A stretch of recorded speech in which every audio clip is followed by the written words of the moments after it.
এই paragraph proof দেওয়ার জন্য প্রথমেই আমরা ইনসার্টে মানে হোমে যাব। হোম থেকেই প্যারাগ্রাফ গ্রুপের যে গ্রুপটা আছে এটা হইব আর কি। সর্চের পরে এটা এখন এখানে যে আইকন গুলো আছে এগুলো শর্টকাটে দেওয়া আছে। যদি আমি চাই যে এর বিস্তারিত দেখতে তাহলে এই প্যারাগ্রাফ গ্রুপের যে ডায়লগ বক্সটা আছে এটা এখানে ক্লিক করলে চলে আসবে। এই যে, ঠিক আছে, এটা হলো প্যারাগ্রাফ গ্রুপের মেইন ডায়লগ বক্স। তাহলে আপনি ডায়লগ বক্সটা করে দেখবো। আগে আমরা এখানে শর্টকাট যে বিষয়গুলো আছে এগুলো যদি আমরা প্রথমেই ফলো করে নিচে এক দুই তিন এরকম যে চারটা আছে, মানে মানে এই যে চারটা, শুধু এই চারটা বিষয় বা এই চার পাঁচটা বিষয় আমরা প্রথমে দেখি। এই চারটা এর কাজ কি, এইগুলা কি ফলো করো এদিকে যে আমার এই শীটে মানে এই ডকুমেন্টে যা আছে তা একটা বর্ডার দেখতে পাচ্ছি না চতুর্দিকে, যে বর্ডারটা, এই বর্ডার প্রত্যেকটা লাইনেই লেফট বর্ডারের দিকে লাগানো, নিচের দিকে লাগানো। যদি কোনো গ্যাপ থাকে এটা হলো এদিকে, রাইটের দিকে। প্রতিবারই আমরা এরকম দেখতেছি যে গেট শেপ যা আছে না কেন এটা সবগুলো হচ্ছে রাইটের দিকে। এর কারণ হচ্ছে বাই ডিফল্ট এই অ্যালাইনমেন্টটা, এই যে চারটা অ্যালাইনমেন্ট মূলত চার ধরনের। একটা হচ্ছে লেফট অ্যালাইনমেন্ট, একটা হচ্ছে সেন্টার, আর একটা রাইট, আর এটা হচ্ছে জাস্টিফাই। এই চার ধরনের অ্যালাইনমেন্ট থাকে সবসময় একটা প্যারাগ্রাফ সাজাইতে। চার ধরনের অ্যালাইনমেন্টে বাই ডিফল্ট তুমি যখন কোনো কিছুই করবা না তখন লেফট অ্যালাইনমেন্ট থাকে। লেফট অ্যালাইনমেন্ট মানে প্রত্যেকটা ওয়ার্ড বাম দিকের যে বর্ডার আছে এই বর্ডার বরাবর থাকবে। এটা যদি আমি ডান দিকের বর্ডার বরাবর আনতে চাই তাহলে রাইট অ্যালাইনমেন্টে ক্লিক করলে এই ডান দিকের বর্ডার বরাবর চলে আসছে। এই গ্যাপ আছে, এই গ্যাপ গুলো হচ্ছে আম, বাম দিকে। এটাকে যদি আমি সেন্টার করতে চাই, সেন্টারটা বোঝানোর জন্য আমি একটু এটা নিশ্চয় একটু শর্ট করি।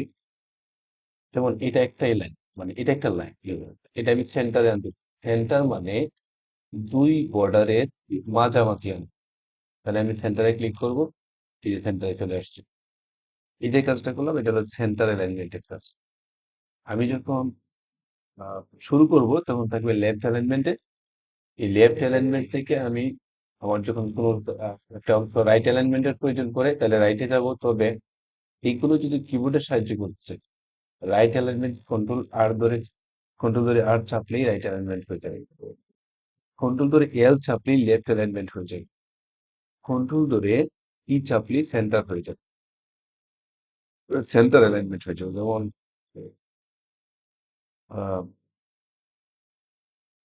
কন্ট্রোল ই, আমার এখানে কন্ট্রোল ইতে কোনো প্রোগ্রাম হয়তো ঝামেলা আছে যে জন্য কাজ করতেছে না, কিন্তু কোনো ইস্যু আছে। কিন্তু বিষয়টা হলো গান যে ও আমার এখানে একটা নেটওয়ার্ক চালু আছে এই জন্য এটা এরকম। নেটওয়ার্ক এটা পরে দেখলাম। আমি যেটা বুঝতে চাইছিলাম যে এটাতে যদি আমি সেন্টার নেই তাহলে এই আইকন ক্লিক করবো অথবা কন্ট্রোল ধরে ই প্রেস করবো, তাইলে হয়ে যাবে। তাহলে লেফট অ্যালাইনমেন্ট মানে কন্ট্রোল এল, আর রাইট অ্যালাইনমেন্ট মানে কন্ট্রোল আর, আর হচ্ছে সেন্টার মানে কন্ট্রোল ই। এই যে বিষয়গুলো, এটা আমরা যখন ওয়ার্ডে কাজ করবো তখন প্রতিবারই প্রয়োজন পড়বে কোনো না কোনো সময়। এই জন্য অ্যালাইনমেন্ট এই চার ধরনের মধ্যে এটা আমরা বেশি ইউজ করি, জাস্টিফাই। এটা জাস্টিফাই মানে প্যারাগ্রাফের ক্ষেত্রে আমি যখন এটা কোনো একটা বিষয় প্যারা আকারে মানে প্যারাগ্রাফ আকারে লিখবো, মানে এই যেরকম ভাবে লেখা আছে এরকম এরকম ভাবে লিখবো, তখন এই কাজটা যেহেতু লেফট অ্যালাইনমেন্টে আছে, মানে লেফটের দিকে লাগানো, রাইটের দিকে নাই, এটা দেখতে একটু অসুন্দর, মানে অসুন্দর লাগে। এটাকে সুন্দর করার জন্য আমরা যদি এটা এরকম হইতো যে একেবারে লেফট থেকে শুরু করে রাইট পর্যন্ত কোনো গ্যাপ না থাকতো, এই গ্যাপ না থাকার কাজটা হচ্ছে জাস্টিফাই। কন্ট্রোলটা যে আপনি জাস্টিফাই হয়ে যায়। আর আমি এখন যদি এখানে ক্লিক করি তাহলে হয়ে যাবে, এই হয়ে গেছে। হয়ে গেছে মানে দেখো এইদিকেও কোনো গ্যাপ নেই, এই পাশেও কোনো গ্যাপ নেই, একেবারে দুই পাশ বরাবর টাইট। এই কাজটার নাম হচ্ছে জাস্টিফাই। এইভাবে এই চারটে অ্যালাইনমেন্টে কাজ করে। কোনো সময় লেফটের প্রয়োজন পড়লে দিবা, রাইটের প্রয়োজন পড়লে করব, কিংবা সেন্টারের প্রয়োজন পড়লে করব, যদি জাস্টিফাই প্রয়োজন পড়ে করবো। এটা কাজের ধরনের উপর নির্ভর করবে যে কে কোথায় কি কোন জিনিসটা সবাই তো যাচ্ছে এই হিসাবে। এখন আমি যেহেতু প্যারাগ্রাফ আকারে লিখছি, একেবারে খুব সুন্দর হয়ে টাইট চতুর দিকে। এখন আরেকটা বিষয় হলো, আমার এই যে লেখাটা, এই লেখাটা আহ, এই লেখাটা আমার এতটুকু অংশ নিচে খালি আছে। আমি যার কাজ করতেছি সে বলছে যে এই টোটাল পেজের মধ্যে এই কাজটা দিতে হবে, কোথাও যেন গ্যাপ না থাকে। আবার ফ্রন্টের যে সাইডটা আছে, এই সাইডটা যেরকম আছে এরকমই থাকবে, বড় করা যাবে না। এই ক্ষেত্রে আমরা যেটা করবো, সবকিছুই ঠিকঠাক রাখে যদি এই পেজটাকে ফিল আপ করতে হয়, আবার পেজের সেট আপ আছে পেজটাকেও বড় ছোট করা যাবে। তখন আমরা এর পাশে আসি, যে এখানে এখানে দেখো যে এই জায়গায় line and line and paragraph spacing, এখানে ক্লিক করলে আমরা ডাইরেক্টলি স্পেসিং পাইবো। এই লাইন স্পেসিং কি, এই জিনিসটা হলো গা, আমরা কি এই জিনিসটা আগে করতে হয়। লাইন স্পেসিং হচ্ছে দুইটা লাইনের মাঝামাঝি যে জায়গাটা থাকে, এটা কতটুকু হবে এটা নির্ধারণ করা। এটা নির্ধারণ করার জন্য লাইন স্কেচিং ব্যবহার করি আমরা। যেমন আমরা এখানে ক্লিক করলাম,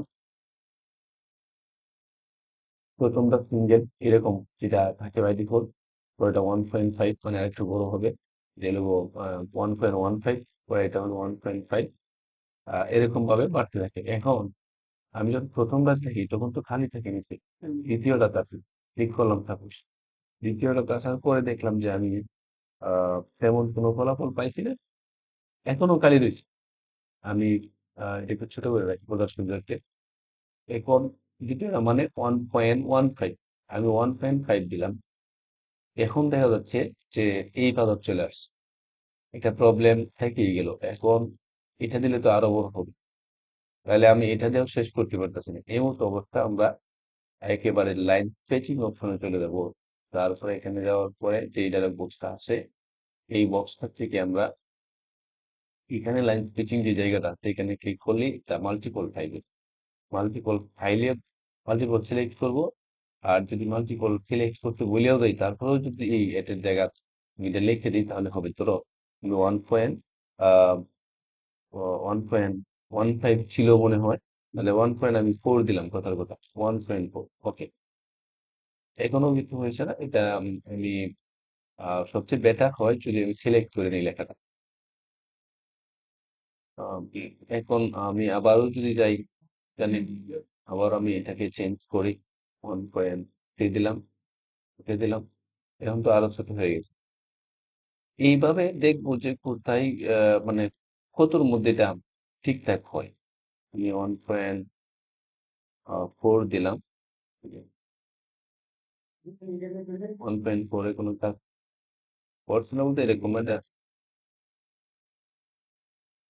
এখানে আইসা আমরা মূলত লাইন স্পেসিংটা ঠিক করে দিব। লাইন স্পেসিংটা ঠিক করলে মাল্টিপলে যাইব, তারপরে 1.4 দিলে কি হয়, বেশি হয়ে যায়। এভাবে এটা দেখে দেখে আমরা ঠিক করে দিব। আমি এটা যদি ঠিক করতে চাই তাহলে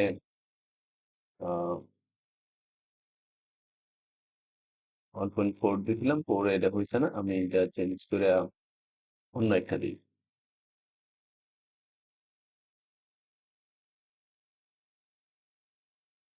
1.5 তো আরো দেখা হয়েছে 1.3 দিই। একটু বাকি রয়েছে, এই একটু সমাধান এভাবেই করে নিতে হবে।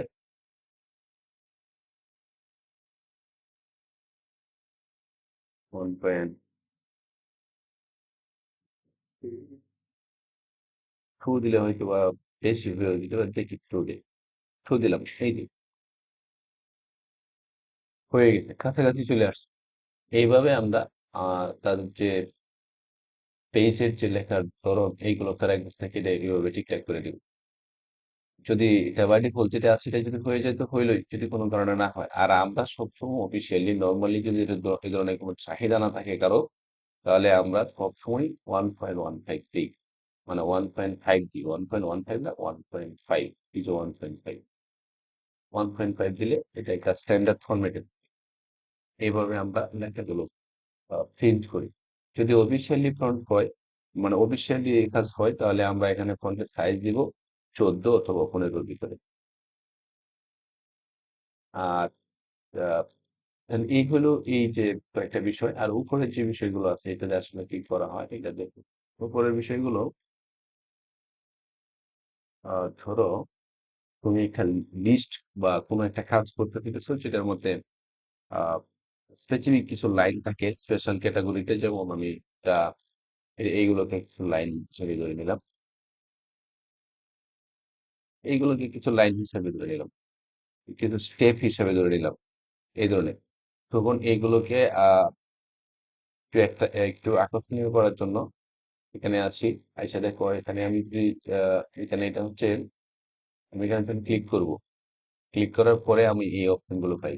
আমি চাইলে এটা আরো দিতে পারি, এটা মানে এই যে বুলেটস গুলো এর যে কোনো একটা দিতে পারি যদি প্রয়োজন পড়ে।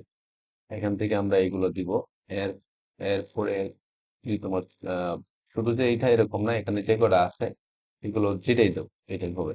এখন মনে করো তুমি একসময় লিস্টেরও প্রয়োজন পড়তে পারে, তাই আমি লিস্ট করব।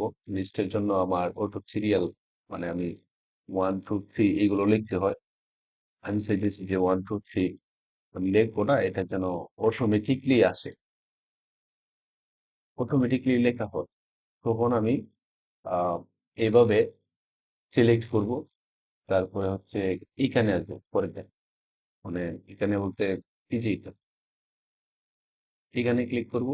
তারপরে নাম্বারিং যে ফরম্যাট আছে, নাম্বারিং লাইব্রেরি থেকে আমরা যে কোনো একটা ফরম্যাট নিতে পারি, যে কোনো ধরনের ফরম্যাট আমরা তারপর সেটা নিলাম। নিলেই আমরা দেখছি যে এখানে এই জিনিসটা হয়ে গেছে। আমি যদি এখন এন্টার দেওয়ার একটা নতুন লাইন ক্লিক করে গেলে এর সাথে সাথে 7 হয়ে গেল। আমি যখন এন্টার দিব 8 হয়ে গেল। এইভাবে আমার আহ সিরিয়াল গুলো মেনটেন করার প্রয়োজন নাই, সেই মেনটেন করে দেবে যদি এই কাজটা আমরা এখান থেকে করতে পারি। এটার পরে আমি এর পাশে যেটা দেখি এটা হলো মাল্টিপল, মানে কাস্টমাইজ। এইগুলোকে আমি যে আমার মতো কাস্টমাইজ করে সাজাইতে পারি। এটা আমরা পরে এটা যখন ইউজ করবো তখন এক সময় নিজেরাই করতে পারবো মাল্টিপল ইগুলো। এই হচ্ছে এই বিষয়গুলো। এখন এই যে দুটা বিষয়, এটা কি, এটা হলো আহ, এই যে এখানে প্যারাগ্রাফটা আছে, টোটাল প্যারাগ্রাফটা যদি একটা স্টেপ, মানে একটা স্টেপ বলতে আমি দেখি এইরকম এই যে জায়গাটা, এই জায়গাটা যে এইরকম ভাবে যে একসাথে আসছে এদিকে, এটা কিন্তু একটা সিকোয়েন্স মেনটেন করে আসছে, যারা মানে খুব সুন্দর একসাথে সবাই সমান দূরত্ব রেখে আসছে। এই কাজটা আমরা যদি করতে চাইতাম আলাদাভাবে স্পেস, মানে স্পেস ইউজ করে, মানে এইভাবে, তাহলে হয়তো কম বেশি হয়ে যেত, কিংবা এটা এরকম হইতো যে অনেক সময়ও যেত। এই কাজটা যেন দ্রুত করতে পারে এটার জন্য এই দুটো জিনিস ব্যবহার করা হয়, একটা ডিক্রিজ এইদিকে আসবে, একটা ইনক্রিজ। আমি একটা ক্লিক করলাম, এক ট্যাব এদিকে চলে আসছে। একটা ট্যাব মানে একটা এই যে দেখো এখানে স্কেল রোলারটা আছে, এটা নির্দিষ্ট মাপ দেওয়া। এই মাপ অনুসারে একটা সেট আপ আছে, এই সেট আপ অনুসারে সে নির্দিষ্ট দূরত্ব চায়। যদি তুমি চাও সেট আপটা চেঞ্জ করতে করান যাবো, আমি আরেকটা দিলাম, এরকম আসবে। মানে আমি বলতাম যে একসাথে আমি যদি দরকার পড়ে সমস্ত টেক্সট এইভাবে নেওয়া, তাহলে নিতে পারবো। আবার এইদিকে আসলে এইদিকে চলে আসবে, আমি এইদিকে চাইতে পারবো যতটুকু প্রয়োজন পড়ে ততটুকু। প্রয়োজন বলতে আমি এদিকে চাইতে পারবো কোন পর্যন্ত, এটা হলো গিয়ে আমার যে আছে, মানে আমার যে আমার যে এই যে বর্ডার আছে, বর্ডারের বাইরে কিন্তু আমি যেতে পারবো না। এই বর্ডারের বাইরে আমি যদি এখানে ক্লিক করি সে এদিকে আর আসবে না, বর্ডারের বাইরে লেখা যাবে না, এদিকে আসবে না। কিন্তু এদিকে সে যাইতে পারবে, এদিকে এদিকে সে আসতে পারবে। এটা আমরা এখান থেকে এভাবে ঠিকঠাক করে নিই, প্রয়োজন পড়লে করি যদি এরকম যেরকম থাকে। এরপরে যে বিষয়টা আছে, এখানে আছে যে শর্টিং। শর্ট মানে এটা আহ, ধারাবাহিকভাবে সাজানোর একটা বিষয় থাকে। উম, এখানে দেখায় যে বা এটা ক্লিক করলেই, শর্টিং এ ক্লিক করলেই এটার দুটা অপশন আছে এখানে, টেক্সট অ্যাসেন্ডিং এবং ডিসেন্ডিং। অ্যাসেন্ডিং মানে ধারাবাহিকভাবে হবে, ডিসেন্ডিং মানে বিপরীত হবে। এইভাবে ক্লিক করবে। এটা যেহেতু আমার অটো ফরম্যাট, এটা ঠিক হবে না। আমি ঠিক করার জন্য আমি কিছু লিখে নিই। আমি কিন্তু উল্টা পাল্টা টাইপ করতেছি। এটা করো। ফাইভ ফাইভ বিভাগ হয়ে গেছে, করলাম। আমি এটাকে আমি এটাকে ধারাবাহিকভাবে সাজাইতে চাই। এখানে ক্লিক করব, এস নিয়ে ক্লিক করব, ওকে দিব। এই ধারাবাহিকভাবে হয়ে গেছে। ঠিক আছে, ওয়ান টু থ্রি এরকম। আমি আবার যদি ক্লিক করে ডিসেন্ডিং এ, তাহলে ওকে দেই। এটা বিপরীত হয়ে গেছে, মানে বড় থেকে ছোট হয়ে গেছে এই বিষয়টা। এরপরে আরেকটা বিষয় আছে যে এটা আমরা লাস্টে দেখলাম। এদিকে যে আরো দুটো বিষয় আছে, এটা কি? এখানে দেখুন লেখা হচ্ছে শেডিং। যেখানেই শেডিং থাকে বলবো যেটা কালারের ব্যাপার স্যাপার। এখন এই কালারটা কি? আমি এখানে এই যে শেডিং এ ক্লিক করলাম। শেডিং এ ক্লিক করলে এই কালার গুলো আসছে। আমি এখান থেকে দেখো, এই কালার গুলো আমি কোন একটা কালার সিলেক্ট করলাম। ওই কালারটা কিন্তু আমার এই টেক্সটে নিয়ে নিছি।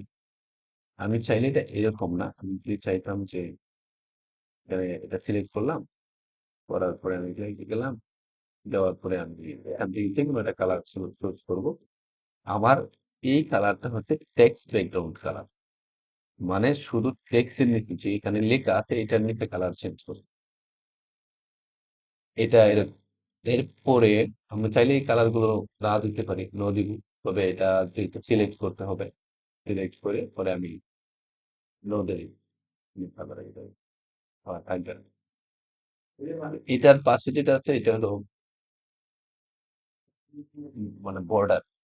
বর্ডার যে বিষয়টা, এই বিষয়টা হচ্ছে এরকম। এখানে ক্লিক করব, করলে এখানে বর্ডারের অনেকগুলো স্টাইল থাকবে। তার মধ্যে বর্ডার গুলো কিভাবে ইউজ করে আমি কিন্তু এই স্পেসিফিক দেখে আমি যদি এটাকে সিলেক্ট করি অতটুকু জায়গা, যে এটাকে আমি বর্ডার দিব, তাহলে এখানে আসবো। আসার পরে আউটসাইড বর্ডার দিলাম। এই লেখা আউটসাইডে বর্ডার হয়ে গেছে শুরুতে। এভাবে বর্ডার হয়ে যাবে। এখানে যতগুলো বর্ডার আছে এই সবগুলো বর্ডার এখান থেকে দেখে তারপরে আমরা এখানে প্রত্যেকটা বর্ডারে আলাদা আলাদা ভাবে নাম আছে। এই যেগুলো বটম বর্ডার মানে নিচে হবে, এটা হলো টপ বর্ডার। বর্ডার দেওয়াই আছে পাশে।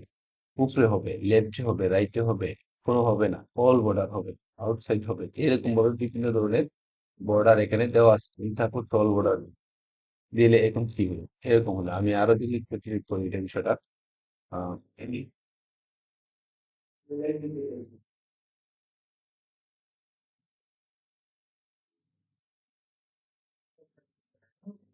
আমি একটা বর্ডার এখান থেকে দিই, অল বর্ডারে দিলাম। এই যে অল বর্ডার হয়ে গেছে, বর্ডার হয়ে গেছে। এখন এই বর্ডারের যে মেইন ডায়লগ বক্সটা এটা একটু দেখার দরকার, কারণ এটা থেকে আমরা দেখবো বিষয়গুলো। এখানে নিচে যখন চলে আসবো তখন বর্ডার এন্ড শেডিং থাকবে। এখানে ক্লিক করলে এই বর্ডারের যে মেইন ডায়লগ বক্সটা আছে এটাই শো করবে। এখানে বেশ কয়েকটা আছে। একটা প্রথম হলো নান, এটা হলো বর্ডার থাকবে না। আর আমি যখন বর্ডার দিব, এটা থাকবে না ওটাই দেওয়ার জন্য। আর যখন দিব তখন এর যে বক্স গুলো আছে কোনো একটা সিলেক্ট করবো, চুজ করবো কোনো একটা। আমি এটা করলাম কি, চুজ করে আমি এখানে যে বর্ডারটা হবে, বর্ডারের স্টাইল আছে ভ্যারাইটিস ধরনের। এখান থেকে আমার বা মানে প্রয়োজনীয় পছন্দনীয় যে স্টাইল আছে এখানে নিলাম। নেওয়ার পরে আমি এদিক দিয়ে প্রিভিউ হিসাবে দেখবো এটা আগেই ঠিক কেমন হবে। এই যে বর্ডারের সাইজ এটা কতটুকু হেলদি টাইপের হবে এটাও আমরা এখান থেকে ঠিকঠাক করে নিতে পারি। এইগুলো ঠিকঠাক করে আমি যদি বর্ডারের কথা বলি, বর্ডার কিন্তু দুইটা, একটা হলো শুধু বর্ডার আর একটা হলো পেজ বর্ডার। শুধু বর্ডার দাম রাখেন দেখতেছি। পরে আমি বর্ডারের থেকে শেডিং এ দেওয়ার পরে কালার চেঞ্জ করতে পারি। বর্ডারের যে কালারটা হবে এটা, এইগুলো ঠিকঠাক করলাম, করে আমি ওকে দিলাম, দেখি কিরকম হয়। এটা এরকম করবো। এখন এটা কিন্তু পেজ বর্ডার না, শুধু বর্ডার নামে যে লেখাটা থাকবে বিষয়টা থাকবে, এটা হবে টেক্সটের ক্ষেত্রে এই বর্ডারটা কাজ করবে। টেক্সট নিয়ে নিবে এই border টা। তাহলে এই বর্ডারের পরে আমি আবার যদি যাই এখানে, আবার যাওয়ার পরে আমি আমি আবার বর্ডারে যাই, যদি এটা বর্ডার, বর্ডারে যাওয়ার পরে আমি এখানে এই ধরনের যে স্টাইল আছে তারপর যে কোনো একটা নিবই। যদি প্রয়োজন না পড়ে তাও তো আমি দেখছি যে কিভাবে প্রয়োজন না পড়লে কি করবো।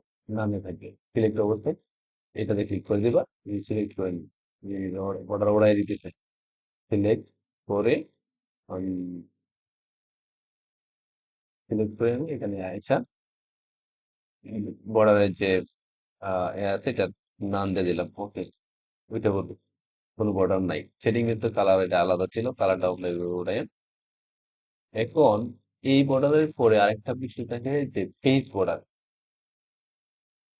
পেজ বর্ডারে যদি আমরা দেখি যে কি আছে, পেজ বর্ডার, পেজ বর্ডার এবং যে বর্ডারটা দিচ্ছে সেম কন্ডিশন, কোনো তফাৎ নাই। কোনো একটা বক্স সিলেক্ট করে, বর্ডারের একটা স্টাইল সিলেক্ট করে, যদি এদিকে এগুলো যদি ঠিক থাকে তো হইলো, আরো দুটোর মধ্যে একটা একটা সিলেক্ট করে রিভিউ তো এখানে থাকে দেখবো, ওকে দিব। এইভাবেই বর্ডার হচ্ছে পেজের ছোট দিয়ে। এই বর্ডারের আরো একটা স্টাইল আছে, সেটা হলো যে এখানে আমরা দেখতে পারি, আহ, এখানে যাওয়ার পরে আমরা যখন বর্ডারে পেজ বর্ডারে দেখি তখনই কেবল এটা হবে। কোনো একটা সিলেক্ট করলাম, এখানে দেখবা আর্ট আছে এই ধরনের। এর কোনো একটা স্টাইল যদি আমি চাই যে এই স্টাইলটা আমরা দিব, তাহলে এখান থেকে কোনো একটা কিছু সিলেক্ট করে তারপরে ওকে দিয়ে দিই। এই স্টাইলের এই বর্ডার পেজ দেখতে পারবো এই পেজে। হ্যাঁ, শুধু তো এই পেজ না, যত পেজ থাকে সব পেজে যদি বর্ডার থাকে, তাহলে এটা হলো বর্ডারের জিবি। বর্ডারের বিষয়টা দেখলাম, বর্ডার আমি যদি উঠাই দিতে চাই তাহলে আগে ফর্মুলায় উঠাইবো, পেজটা সিলেক্ট করা, তারপরে নাম দিলে ওকে দিলেই হয়ে যাবে। এখন আরেকটা বিষয় থাকে যে এই বিষয়টা কি, এটা অনেক সময় আহ, আমাদের কাজে লাগে, ম্যাক্সিমাম সময় লাগে না। এটা কাজ হচ্ছে যে আমি যদি এখানে ক্লিক করি তাহলে দেখো এটার যে চিহ্ন এটা চলে আসছে। এছাড়াও প্রতিটা ওয়ার্ডের স্পেস আছে, যেখানে এখানে একটা ডট চিহ্ন আসছে, আমি এখানে একটা আছে ডট চিহ্ন, আমি আরেকটা পেজ দিই, আরেকটা ডট আসছে, আরেকটা পেজ দিই, আরেকটা ডট আসছে। এই ডট গুলো আবার আমি যখন চেঞ্জ করবো, চেঞ্জ করার সময় দেখা যাবে না। মূলত এই ডট গুলো একটা স্পেস দিলে যেহেতু একটা ডট আসে, আমরা এখানে চাইলে, আমি যখন কাজ করতে যাবো তখন অনেক সময় দেখবো যে কোনো একটা ওয়ার্ডের মাঝখানে স্পেস হয়ে গেছে দুইটা, সবগুলোতেই একটা, এটার মধ্যে হয়ে গেছে দুইটা কিংবা তিনটা। এখন দুইটা হয়েছে না তিনটা হয়েছে, এটা কিন্তু আমি এক করে বুঝতে পারবো না। কারণ আমার যদি এই চিহ্নগুলো থাকে তাইলে বুঝতে পারবো যে এখানে দুইটা ডট আছে অথবা তিনটা। এছাড়া শুধু অনুমান। এই জন্য আমরা এটা যখন দিব, দেওয়ার পরে আমরা বুঝতে পারবো যে কোথায় আমি পেজ বেশি দেন, প্রয়োজনে এই বেশিটা আমি কারেক্ট করতে পারবো, ঠিক করে নিতে পারবো। এই ধরনের কিছু ইন্ডিকেট করে, যেটা আমরা স্পেসিফিক বুঝতে পারি। পরে আর এগুলো যখন থাকবে না, মানে দরকার পড়বে না, তখন এটা ক্লিক করবো, বুঝতে পারবে। কোনো এক সময় তোমরা উল্টা পাল্টা ক্লিক লাগিয়ে কোথাও এরকম একটা ক্লিক লাগিয়ে এটা আইসা পড়ে, পরে আর সেটা চেঞ্জ করতে পারে না, এবং বুঝতে অসুবিধা হয় যেটা কি হইতেছে, কোন থেকে আসছে। এই জন্য এটা দিলাম যেন মনে রাখে যেটা এখান থেকে আসে, যেভাবে এভাবেই চলে যায়, ক্লিক করলেই চলে যাবে। এই হচ্ছে মোটামুটি প্যারাগ্রাফ গ্রুপের যে বিষয়বস্তুগুলো আছে সবগুলো। আশা করি এইগুলো যদি একবার